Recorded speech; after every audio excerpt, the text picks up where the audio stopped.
우리 다 같이 조용한 기도로 2부 예배 주님의 이름으로 개하겠습니다.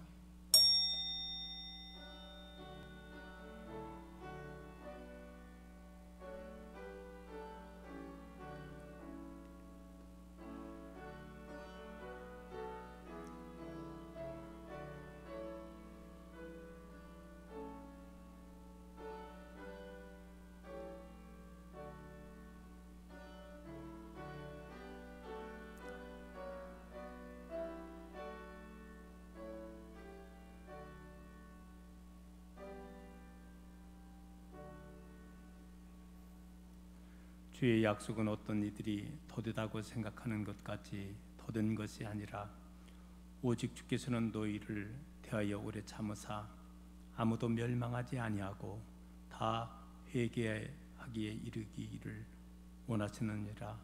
그러나 주의 날이 도적같이 오리니 그날에는 하늘이 큰 소리로 떠나가고 물질이 뜨거운 불에 풀어지고 땅과 그 중에 있는 모든 일이 드러나리로다. 아멘. 존귀하신 아버지 하나님, 하나님께서 5월달 끝주 2부 예배로 저희들을 불러주시고 주님 앞에 예배할 수 있도록 믿음으로 은총 허락하여 주심을 감사합니다. 오늘 이 시간도 신령과 진정으로 예배되게 해주셔서 오직 하나님께 영광 돌릴 수 있는 귀한 시간으로 인도하여 주옵소서. 우리 주님 예수 그리스도의 이름으로 기도드리옵나이다. 아멘.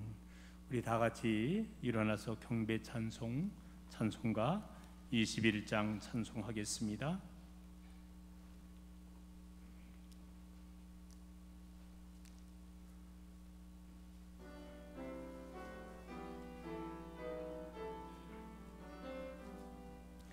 다 찬양하여라 전능왕 창조의 주께 내 윤아 주 찬양 평강과 구원의 주리 성도들아 주 앞에 이제 나와 즐겁게 찬양하여라. 다 찬양하여라. 놀라운 만유의 주께 포근한 날개를 풀어주시는 주리 성도들아 주님의 뜻 안에서 내 소원 다 이루리라. 다 찬양하여라. 온 몸과 마음을 바쳐 이 세상 만물이 주 앞에 다 나와 찬양. 성도들아 기쁘게 소리 높여 영원히 찬양하여라.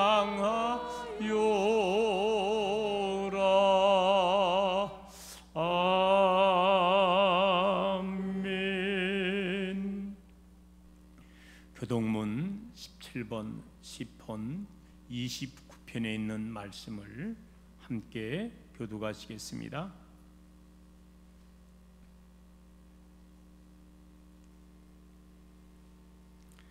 너의 권능 있는 자들아 영광과 능력을 여호와께 돌리고 돌릴지어다. 여호와께 그의 이름에 합당한 영광을 돌리며 거룩한 옷을 입고 여호와께 예배할지어다. 여호와의 소리가 물 위에 있도다. 영광의 하나님이 우리의 소리를 내시니 여호와는 많은 물 위에 계시도다. 여호와의 소리가 힘 있음이요 여호와의 소리가 위엄차도다. 여호와의 소리가 백향목을 꺾으시며 여호와께서 레바논 백향목을 꺾어 부수시도다. 그 나무를 송아지같이 뛰게 하시며 레바논과 시련으로 들송아지 같이 뛰게 하시도다. 여호와의 소리가 화염을 가르시도다. 여호와의 소리가 광야를 진동하심이여 여호와께서 가데스 광야를 진동시키시도다. 여호와의 소리가 암사슴을 낙태하게 하시고 살렘을 맑게 벗기시니 그의 성전에서 그의 모든 것들이 말하기를 영광이라 하도다. 여호와께서 홍수 때에 좌정하셨으며 여호와께서 영원하도록 왕으로 좌정하시도다. 여호와께서 자기 백성에게 힘을 주시며 여호와께서 자기 백성에게 평강의 복을 주시리로다. 아멘. 우리 다 같이 사도신경으로 신앙을 고백하시겠습니다. 전능하사 천지를 만드신 하나님 아버지를 내가 믿사오며 그 외아들 우리 주 예수 그리스도를 믿사오니 이는 성령으로 잉태하사 동정녀 마리아에게 나으시고 본디오 빌라도에게 고난을 받으사 십자가에 못 박혀 죽으시고 장사한 지 사흘 만에 죽은 자 가운데서 다시 살아나시며 하늘에 오르사 전능하신 하나님 우편에 앉아 계시다가 저리로서 산 자와 죽은 자를 심판하러 오시리라. 성령을 믿사오며 거룩한 공예와 성도가 서로 교통하는 것과 죄를 사하여 주시는 것과 몸이 다시 사는 것과 영원히 사는 것을 믿사옵나이다. 아멘. 찬송과 오정으로 하나님께 송영송 돌리겠습니다.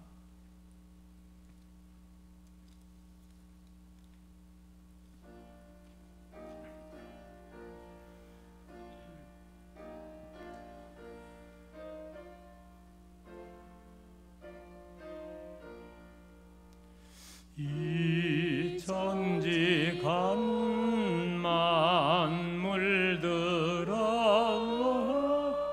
복 주시는 주 여호와 전능성부 성자 성령 찬송하고 찬송하세.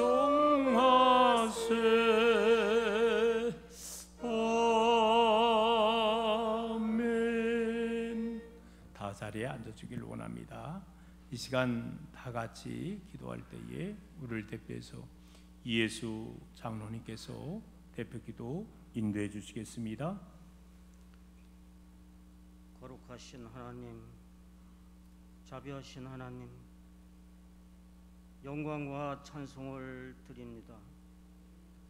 오늘 좋은 날 성의를 저희들에게 허락하여 주셔서 주님 앞으로 이렇게 나와서 예배드리는 저희들 너무나도 감사드리며 이 시간도 저희들 모든 심령들 긍휼히 여겨 주셔서 부족함과 모든 허물과 죄를 용서하여 주시고 이 예배를 영광으로 받아 주시옵소서. 아멘.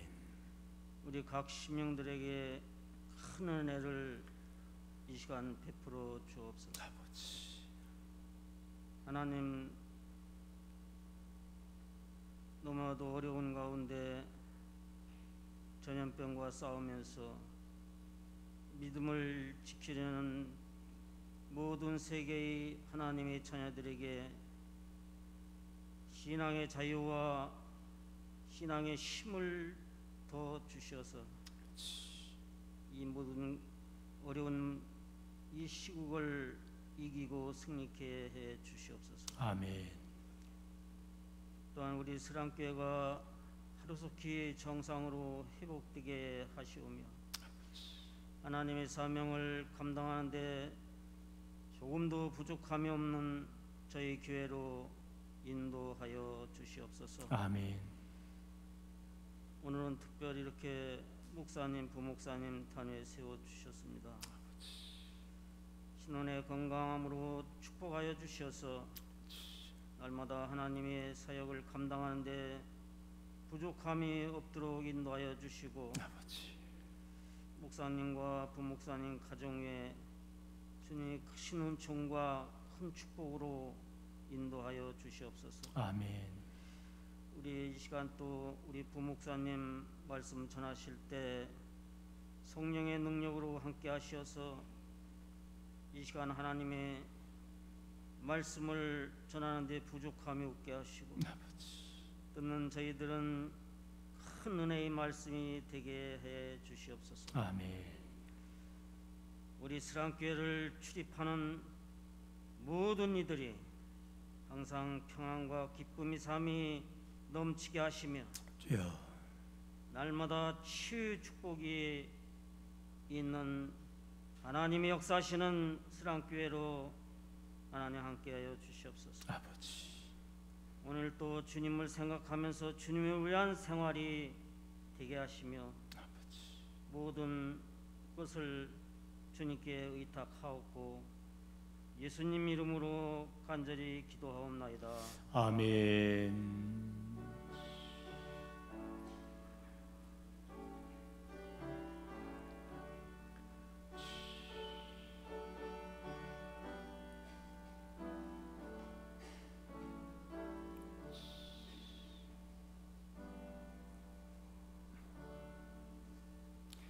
예배 찬송 308장 찬송하겠습니다.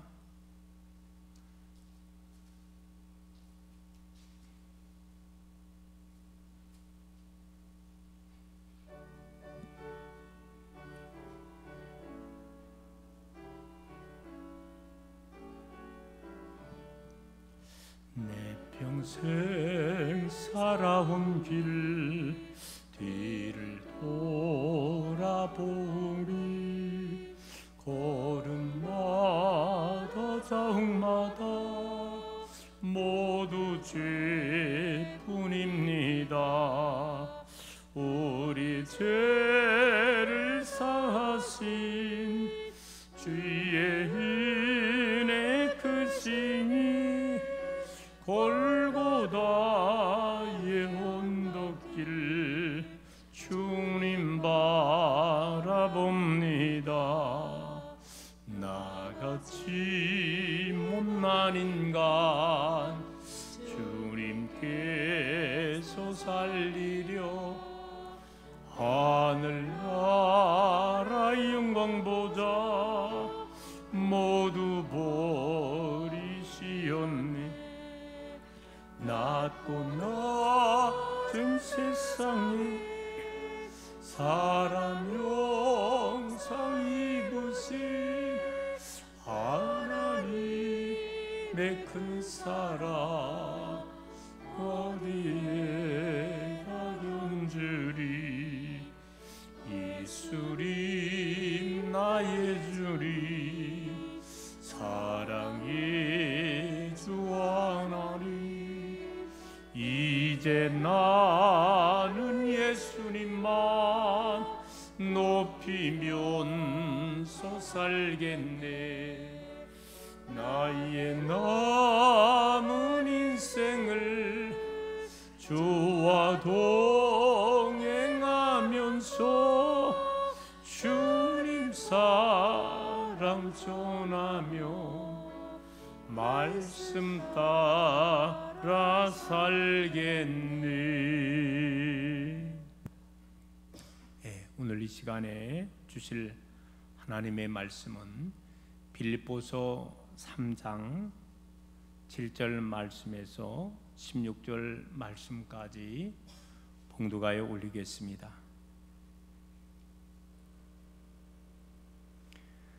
그러나 무엇이든지 내게 유익하던 것을 내가 그리스도를 위하여 다 해로 여길 뿐더러 또한 모든 것을 해로 여김은 내 주 그리스도 예수를 아는 지식이 가장 고상하기 때문이라.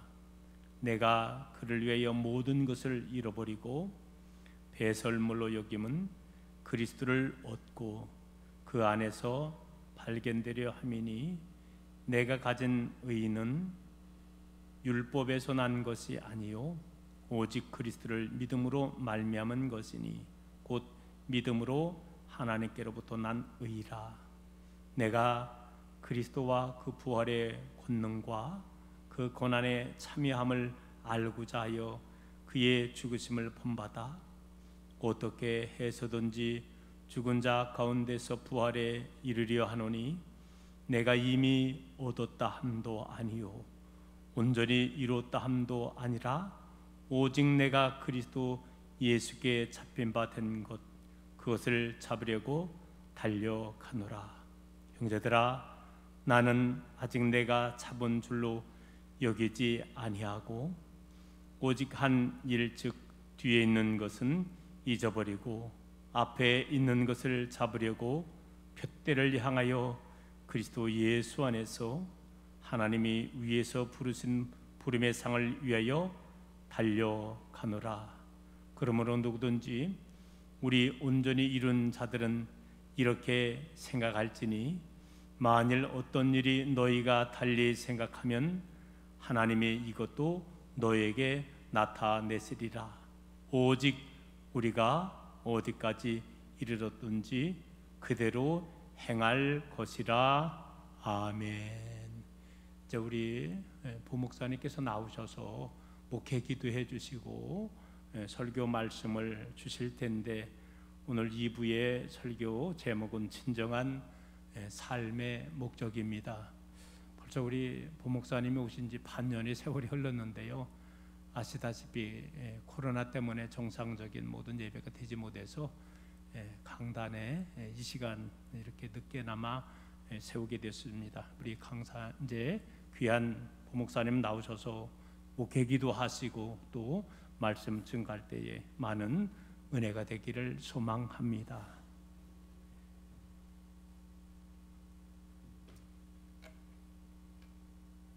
기도하겠습니다. 하나님 감사합니다. 특별히 하나님께서 우리 스랑교회를 사랑하셔서 오늘 이렇게 함께 모여서 하나님께 예배하게 하시니 하나님 너무나 감사합니다. 하나님, 우리 스랑교회가 많은 어려움을 겪고 있습니다. 주여, 우리를 불쌍히 여기사 하루속히 회복되게 하시고 하루속히 온 교우가 함께 모여 하나님께 영광 돌리게 하여 주옵소서. 특별히 스랑교회를 이끄시는 담임 목사님 주님께서 함께하여 주시고 항상 강건하게 붙들어 주셔서 언제나 이 교회를 이끌어가며 부족함이 없게 하여 주옵소서. 하나님, 이 시간 하나님의 말씀이 선포되어질 때 하나님께서 함께하여 주시사 우리 안에 은혜가 넘치게 하시고 이 자리 가운데 성령의 충만함이 있게 하여 주옵소서. 예수님의 이름으로 기도드렸습니다. 아멘.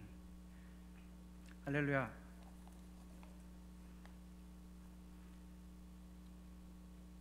저는 오늘 진정한 삶의 목적이라는 제목으로 함께 말씀을 나누고자 합니다. 우리는 한치 앞을 알 수 없는 시대에 살고 있습니다. 물론 우리의 삶은 항상 그래왔죠. 내일 우리에게 무슨 일이 벌어질지 우리는 전혀 알 수 없는 그런 삶을 살아가고 있습니다. 그렇게 미래에 대한 불안, 이 불안은 항상 우리를 더 큰 고민과 두려움 속에 살게 합니다. 하지만 지금은 단순한 미래가 아닌 우리의 생명까지도 위협하는 전염병이 만연한 시대가 되었습니다. 인간이 이것을 어떻게든 극복해낸다고 하여도 누군가는 생명을 잃게 되고 누군가는 고통을 받게 되는, 또 다른 전염병이 우리를 위협하게 되는 그러한 시대가 바로 우리가 살아가는 시대입니다.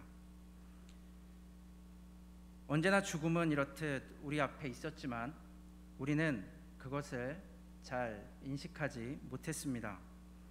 하지만 이번 일로 인해서 우리가 죽음을 정말로 두려워하고 있구나 라는 생각을 저는 하게 되었습니다. 우리뿐만이 아니라 온 세계의 사람들이 죽음이라는 것을 정말로 무서워하고 있구나 라는 생각을 들었습니다.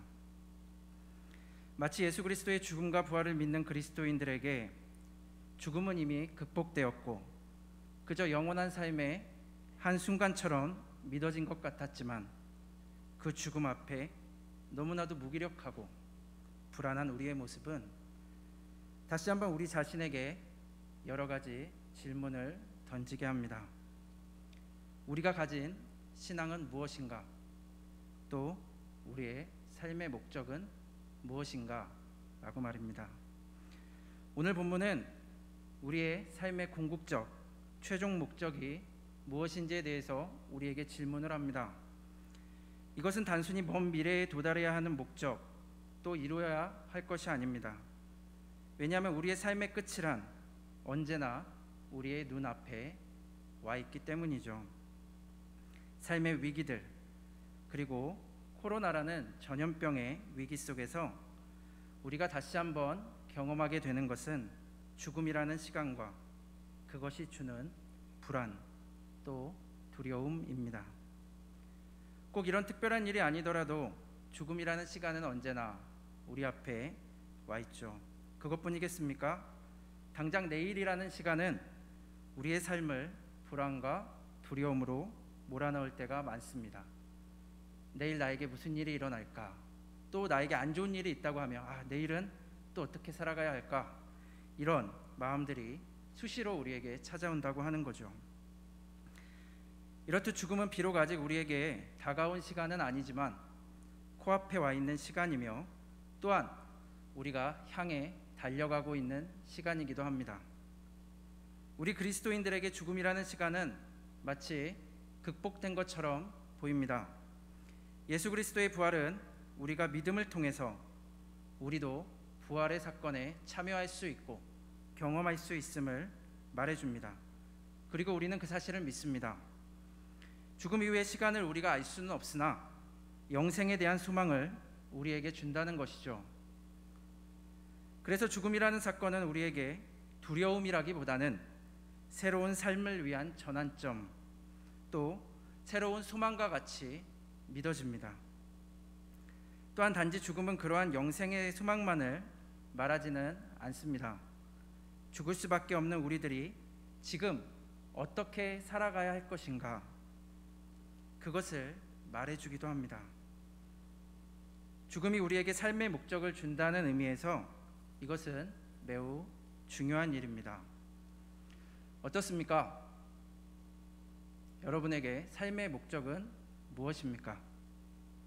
조금 다르게 질문을 해본다면 죽음 앞에 서 있는 여러분의 삶의 목적, 궁극적인, 최종적인 삶의 목적은 무엇입니까? 한번 마음속으로 대답해 보시기 바랍니다. 목적이 중요한 이유는 목적이 바로 지금 나의 삶을 만들기 때문입니다. 예를 들어 무엇을 목적으로 하느냐에 따라서 우리의 삶이 달라진다는 것이겠죠. 대학을 가는 것이 목적인 학생은 지금 공부하는 삶을 살게 되겠죠. 그리고 돈을 버는 것이 목적인 사람은 일에 매진하게 될 것입니다.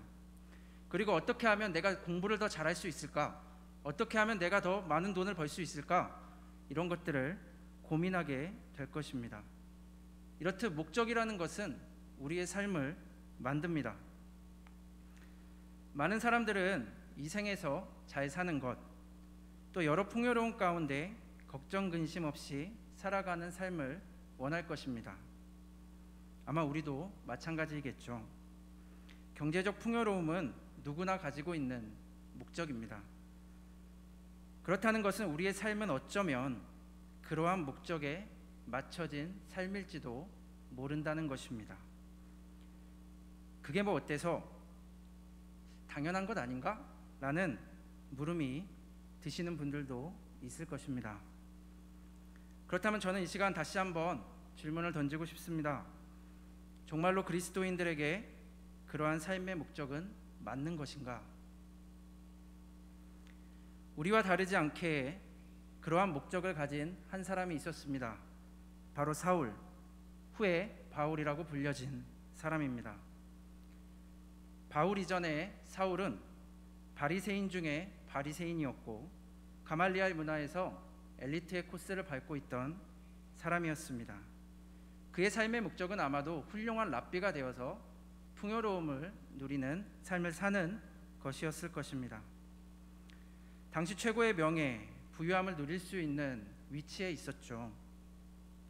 또 로마의 지배하에 있다는 사실이 사울에게는 전혀 문제가 되지 않았습니다. 왜냐? 그는 로마의 시민권도 가지고 있는 사람이었기 때문이죠. 당시에 이만한 조건을 가진 사람이 얼마나 있었겠습니까? 흔한 말로 사울은 다이아몬드 수저를 물고 태어난 그런 사람이었다는 것입니다. 그렇기 때문에 그의 삶은 그러한 목적에 맞춰져 있었습니다. 누구보다 열심히 공부를 했고 누구보다 열심히 예수 믿는 사람을 핍박하고 박해했습니다. 당시에 힘 있는 사람들의 눈밖에 나지 않기 위해서 열심히 자신의 삶을 살았습니다. 그는 최초의 순교자가 아니라 최초의 순교자가 발생했던 바로 그 지점에 바로 최초의 순교자를 함께 만들었던 그 죽음에 가담했던 사람이기도 합니다.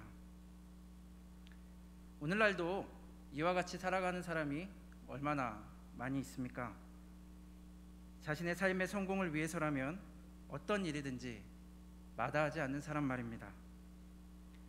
오직 그것을 위해 매일매일 불안 속에서 또 치열한 경쟁 속에서 그렇게 경쟁을 하며 살아가는 사람들이 너무나도 많다는 것입니다. 하나님이 주신 삶의 목적이라는 것이 치열한 경쟁을 통해 또 누군가에게는 상처가 되고 짓밟아야 되는 그런 것이라면 그것은 절대로 하나님의 목적이 될 수 없습니다. 이유는 간단합니다. 선한 하나님에게 악한 목적이 나올 수 없기 때문입니다. 그런데 그런 사울이 변하는 계기가 생겼습니다. 다메섹 도상에서 환상 가운데 예수를 만난 것이죠. 그의 눈에 있던 비닐이 벗겨졌습니다. 식음을 전폐하고 어떤 것도 보지 못한 채 며칠의 시간을 보냈습니다. 바울은 그 사건 속에서 엄청난 충격을 경험했습니다. 자신이 저주하고 핍박했던 예수가 나타났기 때문입니다. 저주받은 사람이라고 생각했던 그 예수가 메시아라고 나타났기 때문이죠. 이제는 믿지 않을 수 없는 그런 상황 속에 바울은 놓이게 되었습니다. 바울은 매우 이성적인 사람이었습니다. 누구나 예수를 경험하면 쉽게 삶이 달라질 거라고 생각을 합니다. 나에게 어떤 큰 사건이 그런 어떤 성령의 체험이 있다면 나의 삶은 완전히 바뀔 것이다 라고 생각할 것입니다. 하지만 그렇지 않습니다. 사람은 생각만큼 그렇게 쉽게 변하지 않죠. 심지어 죽다 살아난 사람도 잘 변하지 않는 것을 우리는 너무나 쉽게 보게 됩니다. 인간의 본성이 그렇다는 이야기입니다. 바울도 그러했습니다. 바울의 삶은 조금은 달라졌고 충격에 휩싸였지만 아직 완전히 달라지지 않았습니다. 왜냐? 바울의 마음속에 또 바울의 머릿속에는 아직 혼란스러운 것들이 너무나 많았기 때문입니다. 어떻게 십자가에 달린 자, 성경에 따르면 저주받은 자가 우리의 메시아 곧 구원자가 될 수 있는가? 이것이 바로 바울이 예수님을 만나고 나서 생긴 고민이었습니다. 왜냐? 율법에 따르면 저주받은 자마다 십자가에 달린 자마다 저주받은 자라고 나와 있었기 때문이죠. 율법에 능통했던 바울에게 그러한 말씀은 지금 자신의 상황과는 전혀 맞지 않는 일이었던 것입니다. 그래서 그가 선택한 것은 광야로 떠나는 것이었습니다. 아라비아 광야에서 3년의 시간은 바로 그 고민을 해결하는 시간이었습니다. 그가 내린 결론은 우리가 죄인으로서 저주를 받아야 마땅하지만 예수께서 그 저주를 대신 감당하셨다는 것이었습니다. 예수님은 우리를 위해 스스로 저주받은 자가 되는 길을 선택하신 것입니다. 그 이후에도 바울은 10여 년의 시간을 천막을 만드는 일을 하며 세상 가운데에서 자신의 복음 사역의 삶을 준비했습니다. 바울이라는 사람의 놀라운 그 은혜의 삶은 다메섹의 순간에 만들어진 것이 아닙니다. 10년 이상의 치열한 고민과 납득의 과정, 그리고 삶을 완전히 돌이키는, 내 삶을 완전히 구원자를 위하여 바칠 수 있는가? 라는 그 질문에 그렇습니다 라는 대답이 나오기까지의 치열한 신앙의 시간이 있었다는 것입니다. 그 이후에 그의 삶은 어떤 고난과 핍박도 두려워하지 않는 그런 삶으로 변화되었습니다. 이제 삶의 목적이 완전히 달라진 것이죠. 변화 이전의 삶의 계획 속에 고난과 핍박이라는 것은 존재하지 않았습니다. 오직 성공과 번영만이 있었겠죠. 하지만 그의 삶이 예수 그리스도로 변하자, 그의 삶의 목적이 예수 그리스도로 되자, 그러한 성공은 더 이상 아무것도 아닌 것이 되었습니다. 오늘 본문 7절에서 9절 말씀은 이러한 배경 가운데 나온 고백이라고 할 수 있습니다. 바울은 지금 감옥에 갇혀 있죠. 하지만 바울은 아이러니하게도 넘치는 기쁨 가운데 있습니다. 그리스도의 삶을 이루려는 그의 삶의 목적 가운데 이러한 고난은 오히려 그에게 기쁨이 되었던 거죠. 왜냐하면 삶의 목적이 분명했기 때문입니다. 삶의 목적이 분명하기 때문에 그 목적을 향해 나아가고 있다는 그 사실 자체만으로도 바울은 기쁨에 찬 만족한 삶을 살 수 있었다는 거죠.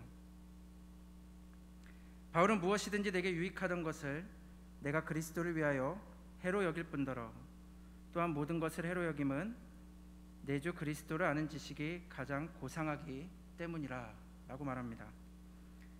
최고의 목적을 찾은 그에게 자신이 유익하다고 여겨졌던 것은 오히려 이제 삶의 목적을 해치는 해로운 것이 되었다고 이야기합니다. 또한 그는 내가 그리스도를 위하여 모든 것을 잃어버리고 배설물로 여김은 그리스도를 얻고 그 안에서 발견되려 함이니 라고 이야기합니다. 해로운 것을 넘어서 배설물과 같이 여긴다는 것입니다. 세상 속에서 찾았던 모든 욕망과 이익을 가장 해롭고 더러운 것으로 여기게 되었다는 말입니다. 왜냐? 그리스도를 얻어야 하기 때문입니다. 그리고 그리스도 안에서 자신이 다시 새롭게 태어나야 하기 때문입니다. 변화된 사람의 고백은 이러한 것입니다. 참 멋지지 않습니까? 예수 그리스도를 만나고 변화된 사람은 이러한 멋진 고백을 할 수 있어야 합니다. 예수 그리스도가 삶의 목적인 사람의 삶은 바로 이러한 것입니다. 바울이 버렸던 것을 취하고자 살아가는 사람은 절대로 변화된 삶이라 할 수 없습니다. 바울은 자신이 죽음 앞에 선 존재임을 깨달았습니다. 예수님의 부활을 체험하면서 그는 자신 역시 부활에 대한 소망을 갖게 되었습니다. 그리고 그에게 죽음은 두려움과 불안의 사건이 아니었습니다. 부활을 체험했기 때문에 다가오는 죽음이라는 사건은 그에게 불안과 두려움이 아닌 오히려 소망의 시간이 될 수 있었다는 거죠. 그렇기 때문에 오히려 죽음을 갈망하는 그의 모습을 보게 됩니다. 여기서 죽음을 갈망한다는 것은 이전에 자신의 모습을 버리는 것을 의미합니다. 죽어라 이런 얘기를 하는 것이 아닙니다. 세상의 삶을 따라가려 진리를 보지 못했던 그런 자신의 모습을 이제 죽음이라고 표현하고 있는 것입니다. 이미 그는 부활을 체험한 거죠. 새롭게 거듭난 것입니다. 하지만 육체의 죽음도 다가오는 것이기에 영생에 대한 소망도 갖게 되었습니다. 거듭난 그리고 미래에 대한 부활에 대한 소망을 가진 바울의 삶은 완전히 달라진 것입니다. 본문 12절에서 14절 말씀은 그러한 소망의 삶의 목적이 된 사람의 삶이 어떠한지를 잘 보여줍니다. 우리가 말씀에 처음에 던졌던 질문에 대한 답이기도 합니다. 이렇게 이야기하고 있죠.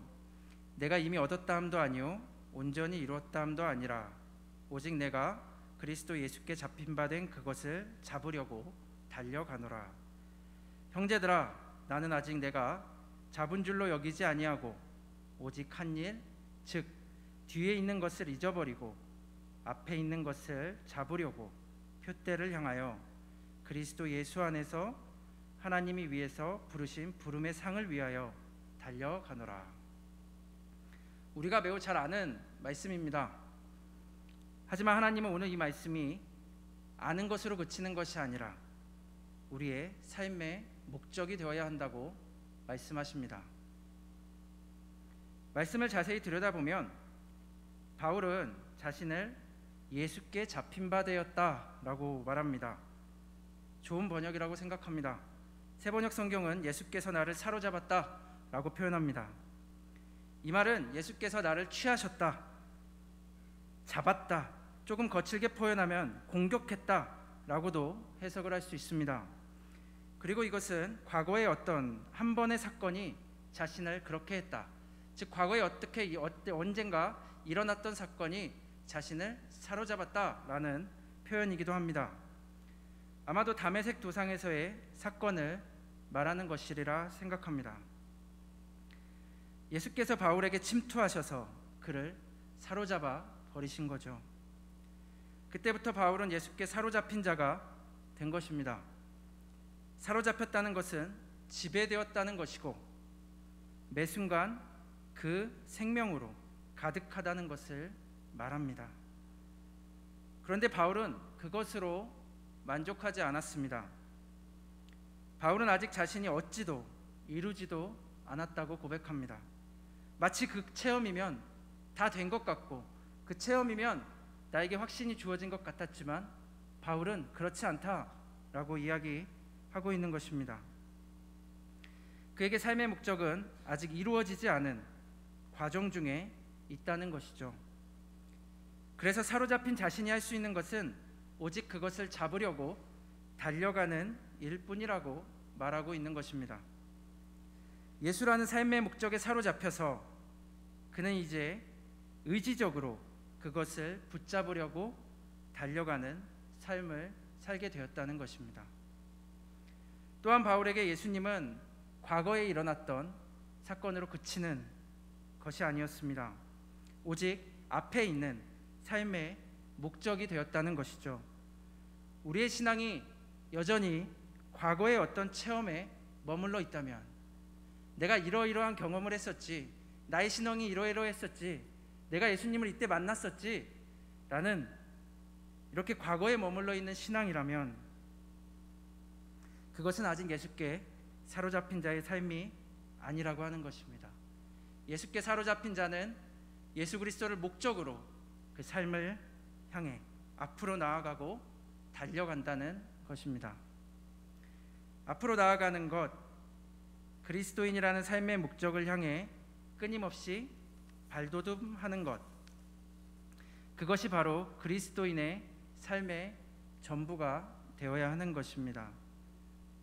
그렇기 때문에 예수 그리스도라는 사건은 과거에 존재했고 또 이미 다 이루어진 사건인 동시에 우리의 미래를 지배하고 다가오는 사건, 우리의 삶의 목적이 되는 사건, 우리의 삶을 변화시키는 사건이라는 것입니다.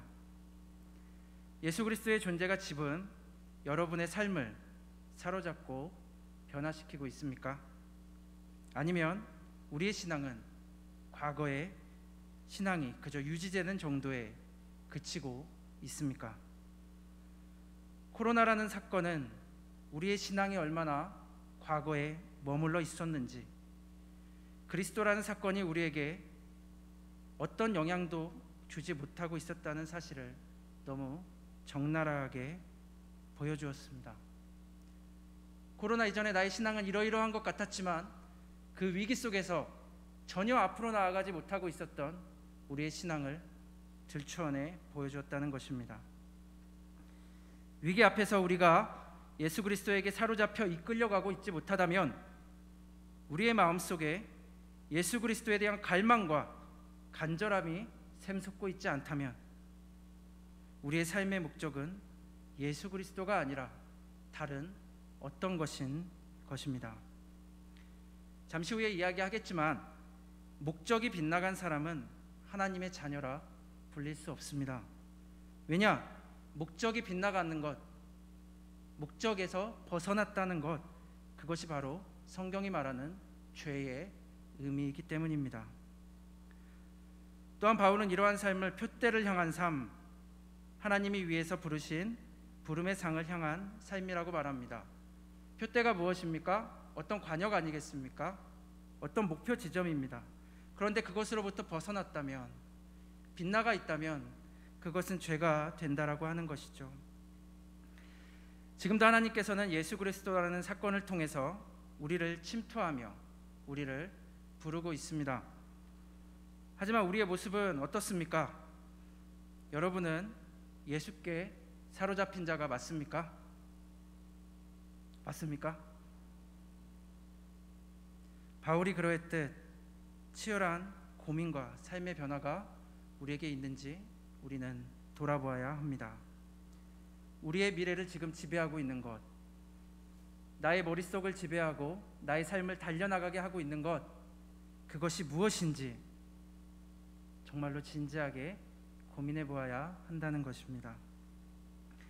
우리의 삶을 지배해야 하는 것은 하나님의 부르심의 상이어야 하고 표대가 되어야 합니다. 표대는 목표점입니다. 즉 우리는 그 부르심에 사로잡혔기 때문에 오직 이 목적을 향해 나아가야 한다는 말입니다. 여러분에게는 어떤 부르심이 있습니까? 하나님의 부르심은 무엇입니까? 하나님은 왜 나를 부르셨습니까? 하나님은 우리를 자녀로 부르셨습니다. 요한복음 1장 12절은 영접하는 자, 곧 그 이름을 믿는 자들에게 하나님의 자녀가 되는 권세를 주셨다라고 말합니다. 이 권세는 하나님으로부터 온 것입니다. 하나님의 자녀가 되었다는 것은 우리가 예수님의 뒤를 따르는 그런 사람이 되었다라는 것을 이야기합니다. 이미 된 것이죠. 우리가 본래 하나님의 자녀가 아니었습니다. 하지만 예수 그리스도로 인해서 우리는 하나님의 자녀가 되는 그러한 권세가 주어진 것이죠. 자녀의 삶이 막연하게 좋은 것 같지만 자녀는 독립된 존재가 아니라 부모의 의지를 따라야 하는 존재입니다. 즉 독립된 자녀가 되기 이전에 부모에게 의존할 수밖에 없는 그 자녀를 말하는 것이죠. 오늘날로 본다면 잘 이해하기 어렵겠지만 부모의 가계를 이어받아야 하는, 부모의 것을 무조건 이어받아야 하는 그러한 것이 당연하게 생각되는 그러한 사회라고 한다면 이야기는 달라집니다. 매우 중요한 것이 되는 것이죠. 부모의 가계를 이어받는다는 것은. 하나님의 자녀는 하나님의 본질을 부여받은 예수 그리스도가 그러했듯 그 삶을 이어가야 하는 목적을 가진 사람입니다. 즉 당시의 상황으로 본다면 자녀의 삶은 곧 부모의 삶이어야 하는 것이죠.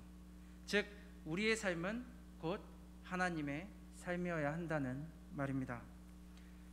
그렇다는 것은 지금 하나님께서 목적하는 일이 곧 우리의 일이 되어야 한다는 것입니다. 만약 그렇지 않고 우리가 다른 것에 목적을 둔다면 우리는 마치 아버지를 떠나 방황하는 둘째 아들과도 같은 삶을 살게 되는 것입니다. 구약에도 보면 수많은 지도자들과 선지자들은 부르심을 입은 후에 그의 삶이 완전히 변화된 것을 볼 수가 있습니다.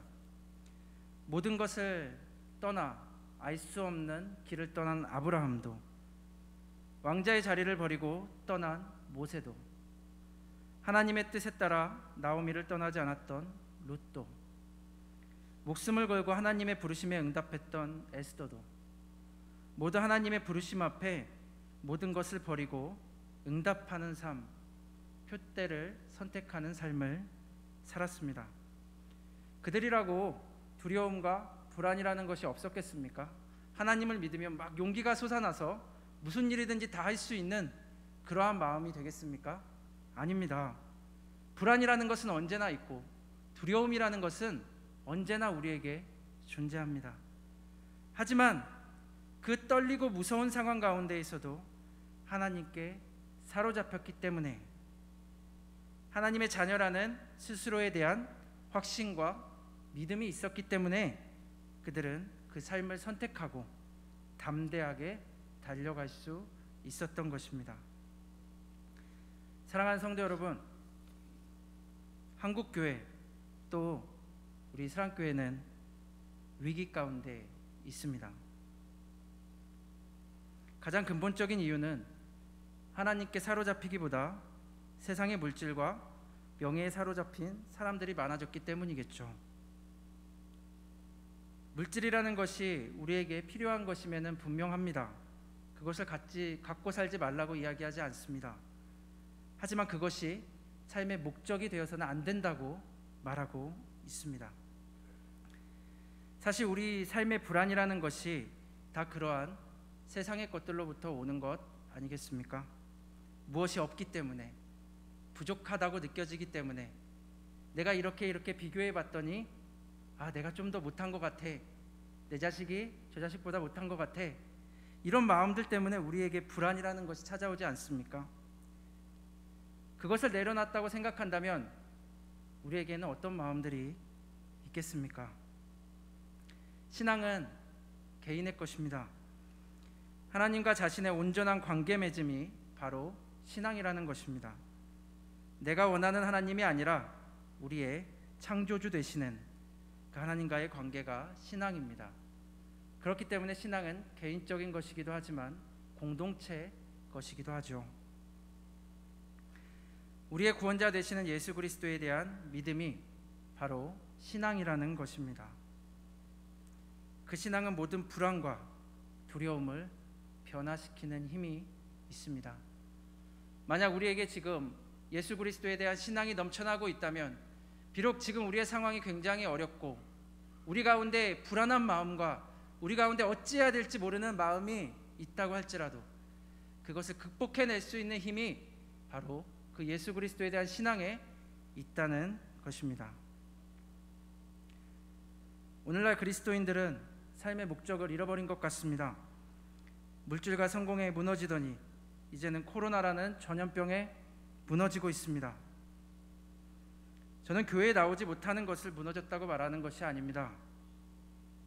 간절함과 갈망, 다른 것보다 못한 것이 된 신앙의 가치 때문에 우리의 신앙이 무너졌다고 이야기하는 것입니다. 교회에 나가지 못하지만 정말 그 교회를 향한 갈망, 예수 그리스도를 향한 갈망, 간절함, 견딜 수 없는 마음, 그것이 정말 우리가 떠나 있는 동안 우리 마음속에 있었습니까? 우리가 회복해야 하는 것은 그러한 신앙이 아닌가 생각하게 됩니다. 삶의 목적을 잃어버린 것이죠. 이것은 곧 우리의 신앙이 현실적인 것이 아니었다라는 것을 말합니다. 정말로 구원에 대한 갈망이 있으십니까? 부활에 대한 신앙이 있으십니까? 히브리서 11장 1, 2절은 이렇게 이야기하죠. 믿음은 바라는 것들의 실상이요 보이지 않는 것들의 증거니 선진들이 이로써 증거를 얻었느니라. 앞서 선진들의 이야기를 간략하게 나눴습니다. 무엇을 바라야 합니까? 진정한 그리스도인, 하나님께 사로잡혀서 살아가는 삶을 바라야 하는 것입니다. 왜냐? 그것이 바로 그리스도인들에게는 진리이고 또 구원이고 바로 현실이기 때문입니다. 믿음은 세상을 이깁니다. 믿으십니까? 믿음은 우리의 미래를 바꿉니다. 표대를 향해 달려가는 성도들이 될 수 있기를 간절히 소망합니다. 그러기 위해 먼저 표대를 바로 세우시기를 바랍니다. 그때 하나님의 놀라운 계획과 놀라운 일이 우리 가운데 여러분에게 가득할 것입니다. 기도하겠습니다. 하나님 감사합니다. 오늘도 우리에게 신앙을 통하여서 다시 살아가게 하시는 그 힘을 주시니 하나님 너무나 감사합니다. 하나님, 우리가 삶의 목적을 분명히 하기를 소망합니다. 어떤 다른 것에 치우치지 아니하고 오직 예수 그리스도라는 그 삶의 표대를 분명하게 세우고 우리가 그것을 향하여 달려갈 수 있는 귀한 믿음의 사람들이 되어질 수 있도록 하나님 인도하여 주시옵소서.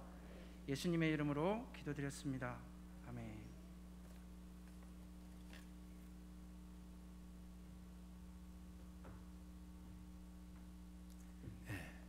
헌금 찬송입니다. 214장 찬송하겠습니다.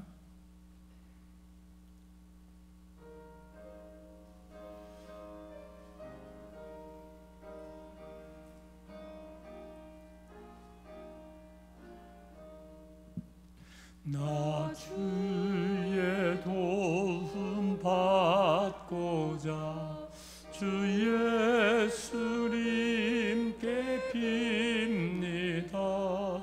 그 구원 허락하시사 날마다 주소서. 내 모습 이대로 주 받아주소서. 날 위해 돌아가신 주 날 받아주소서. 큰 죄에 빠져 영죽을 날 위해 피 흘렸으리.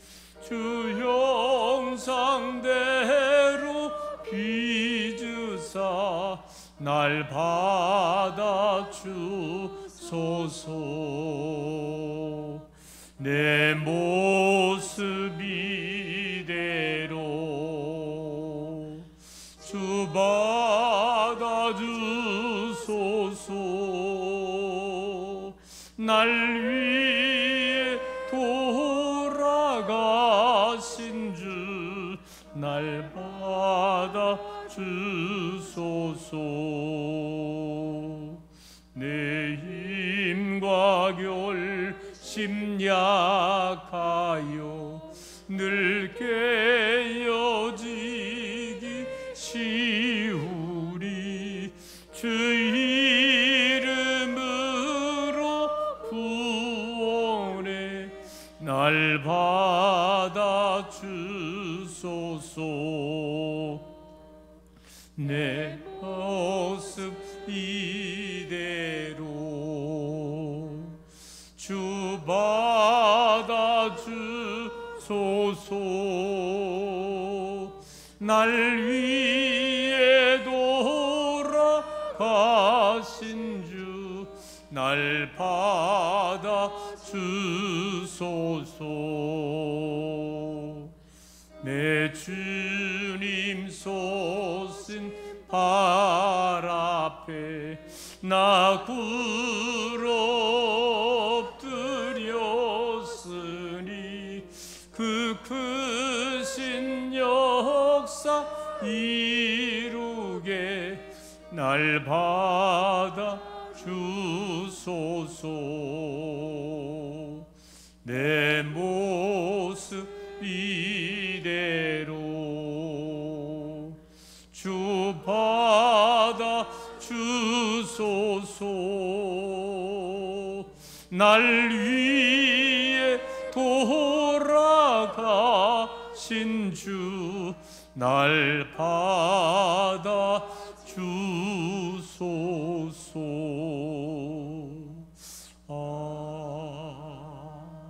아멘.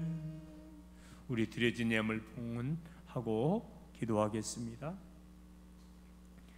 10의 1주 예물 배순남 권사님, 이예수 장로님, 이원행 권사님, 보람석 김순희 권사님, 김신동 성도님, 김영순 권사님, 조정훈 성도님, 이지 집사님, 김문성 이정수 권사님, 이금일 권사님, 신나님 집사님, 또 무명으로 10의 1주 예물 봉헌하였습니다. 감사 예물 김종필 장로님, 김정민 성도님, 우리 가운데 딱 이렇게 앉아서 함께 예배드려서 감사합니다. 노미정 권사님 또 무명으로 감사함을 드렸습니다.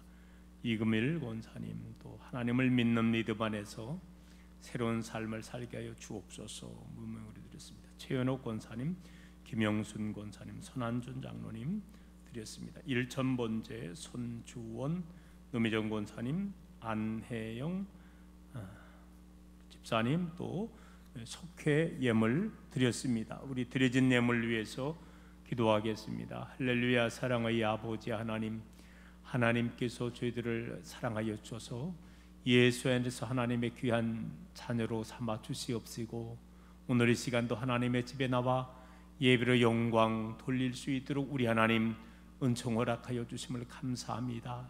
오늘 이 시간도 많은 성도님들 하나님의 것을 성별해서 10의 1조 예물 드리옵나이다.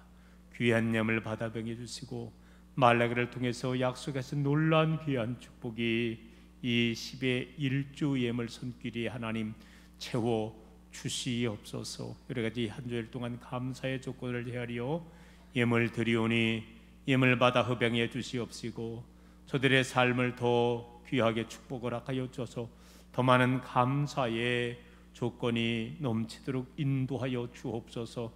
일천번제 속에 하나님의 능력의 역사가 함께하여 주시옵시고 또 어려운 환경 속에서 속해 예물을 드린 손길 가정 위에 석 위에 놀라우신 하나님의 사랑과 은총으로 함께하여 주옵소서. 우리 주님 예수 그리스도의 이름으로 축복하며 기도 올리옵나이다. 아멘. 이 시간은 성도의 교제 시간입니다. 우리 앞분, 옆분, 뒷분 다시 한번 교제를 나눠주시고요. 또 한 주간에도 건강하게 믿음으로 승리할 수 있는 삶이 되기를 원합니다.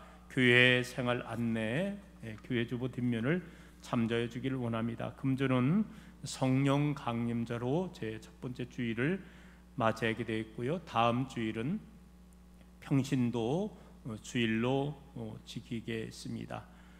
금주 주일 낮예배 또 일부 1지역이고요. 2부는 2지역이 다음 주에는 또 거꾸로 이렇게 바꿔서 드리겠습니다.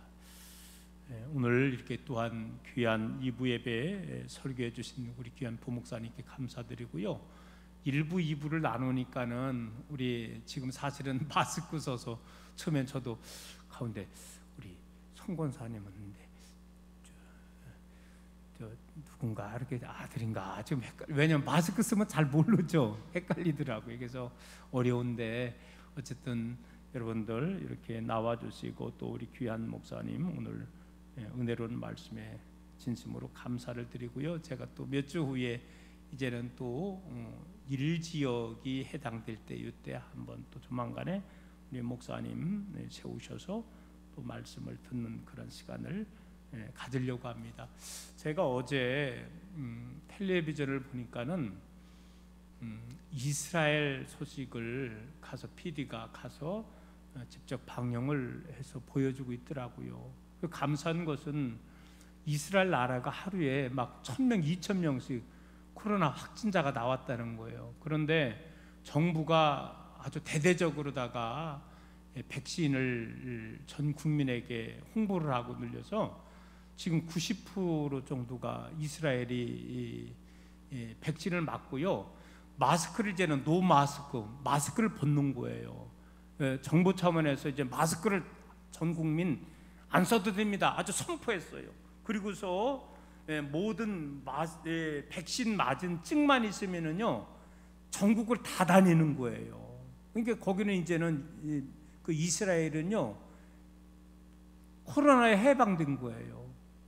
이게 엄청난 것은 백신의 효과라는 거예요. 제가 들은 이야기로는 백신을 맞으면은 설령 코로나에 걸린다고 하더라도 약하게 지나간다는 거예요. 약하게 지나가고 그리고 다른 사람에게 전이를 시킬 확률이 거의 없다는 거죠. 그래서 지금 우리 아마 대한민국 정부에서도 연세 많으신 분부터 시작을 해서 차츰 늘어오고 있는데요. 여러분 백신 꼭 맞으세요. 그거 맞으시고 이제 1차 보편 2차로 맞는 거로 알고 있고요. 아마 좀 맞으면은 그게 약한 병원체가 바이러스가 오는 거잖아요. 그 싸우는 과정에서 아픈 거예요. 며칠간 앓는 거예요. 그래서 우리 아마 성도님 중에서도 제가 보니까는 한 우리 교인들 중에 한 10% 정도는 지금 우리나라가 10% 정도 맞았거든요. 그래서 제가 오전에도 이렇게 맞으신 분 계세요? 그랬더니 손도 쓰더라고요. 혹시 코로나 맞으신 분 우리 예, 감사합니다. 맞으세요. 저도 맞으라 그러면 얼른 가서 맞을 거예요. 그렇게 해서 우리 대한민국도 좀 빨리 전 국민들 5천만이 빨리 백신 맞고 항체 생기고서요. 우리나라도 조금 빨리 좀 이 마스크 벗을 날이 오고 전국 방법 아무래도 백신증만 있으면은 다 또 관광도 할 수 있고 나들이 할 수 있는 그런 날이 속히 도래할 수 있기를 간절히 소망합니다. 여러분 오늘 목사님 우리 부목사님 말씀 제목과 같이 우리가 진정으로 우리가 삶의 궁극적인 목적은 우리가 예수 안에서 바울은 표대를 향하여 누가 표대는 예수님이 표대라는 거죠. 오늘 우리도 주님만 바라보며 담대히 이 코로나의 위기 앞에 승리하고 여러분 극복하며 나아갈 수 있기를 간절히 소망합니다. 우리 다 같이 일어나겠습니다. 다 같이 일어나서 파송 찬송 560장 부르고 축도로 마치겠습니다.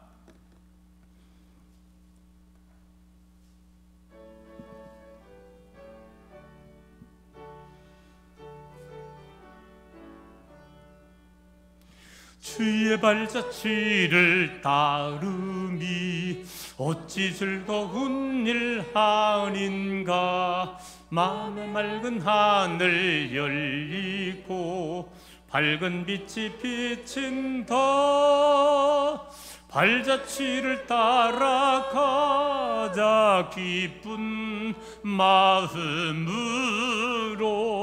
발자취를 따라가자 찬송하며 즐겁게. 주의 발자취를 따름이 어찌 행복한 일 아닌가. 마음의 악한 생각 사라져 밝은 마음 싹 튼다. 발자취를 따라가자 기쁜 마음으로.